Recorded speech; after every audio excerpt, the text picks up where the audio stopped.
Wakazi wa eneo bunge la Luanda wamepaza sauti zao wakilalamikia ongezeko la mauaji ya kikatili yanayodaiwa kufanywa na genge la wahalifu wasiojulikana. Kwa miezi kadhaa kumeshuhudiwa mauaji na kusababishia wenyeji hofu. Waathiriwa wengi ni wafanyabiashara wa biashara ndogo wanaouawa kwa kupigwa risasi au kuchomwa visu, huku ripoti zikionyesha kuwa mara nyingi hakuna kitu kinachoibiwa. Mbunge wa Luanda Dick Maungu aliwaongoza wakazi kufanya maandamano ya amani wakidai haki kwa waliouawa na pia kuboreshwa kwa usalama. Hivi majuzi kuna mmoja wetu ameuawa hapa juzi.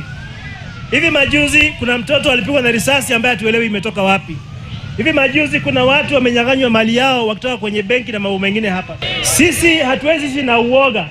Hatuwezi funga vika zetu mapema kwa sababu ya usalama. Patrol tutaiweka katika hali ya ukakamavu na kuhakikisha kwamba